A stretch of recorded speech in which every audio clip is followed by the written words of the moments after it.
బతికింది కదా, ఈ చెంప ఆ చెంప వాయించింది కదా. ఎంత కడుతున్నారు? తీసుకున్న అప్పులు ఏంటంటే 2,90,000 కోట్లు మొత్తం కలిపి చెప్పాను కదా చాలా స్పష్టంగా. సో ఇట్లా ఇవన్నీ వాస్తవాలు ఒక పక్కకుంటే అన్ని అబద్ధాలు చెప్పుకుంటూ ఇష్టం వచ్చినట్టు మాట్లాడుకుంటూ ఇక నన్ను ఇచ్చడానికైతే వాళ్ళ నోరు మొక్కాలిగా. ఎప్పుడో సందర్భంలో కోపం వచ్చి ఒకటి తిట్టినామంటే ఒక మనిషిని మాట వేరు. పొద్దాకాదే కదా నా కేసీఆర్ చచ్చిపోవాలి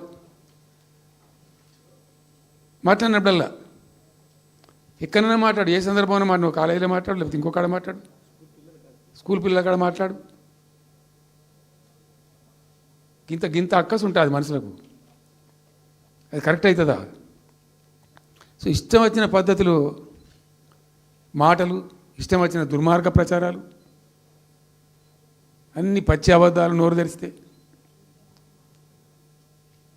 రియాలిటీ వేరుంది, జరుగుతున్నది వేరున్నది, అన్ని రికార్డ్ అవుతున్నాయి, ప్రజలలో అన్ని గమనిస్తున్నారు.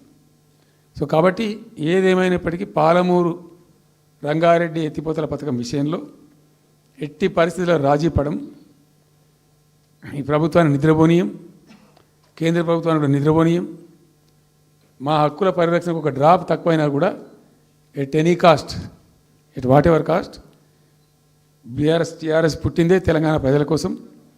తెలంగాణ ప్రజలకు ఒక నొక్కు పడుతుంటే మౌనం పాటించలేం.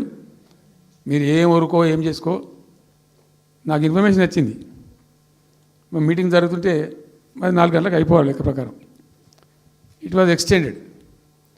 5 గంటలకే ఉత్తమ్ కుమార్ రెడ్డి ప్రెస్ మీట్ పెట్టిండు. మీకు కూడా వచ్చి ఉంటుంది ఇన్విటేషన్. ఎందుకు కేసీఆర్ కాగానే మనం ఇంకొక వరుస మళ్ళీ మురగాలి చిట్ చాటు, అది కూడా ఎందుకు మొరగడానికి,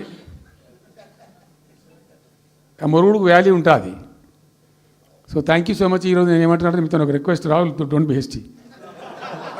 ఇవాళ I'm only restrict my self to Palamuru ఎత్తిపోతల పథకం. అది డైల్యూట్ అవుతాయి కాబట్టి ఇలా చెప్పాను. నేను ఉంటున్నా, మీకు అందుబాటులో ఉంటుందిగా. I'm on the field now.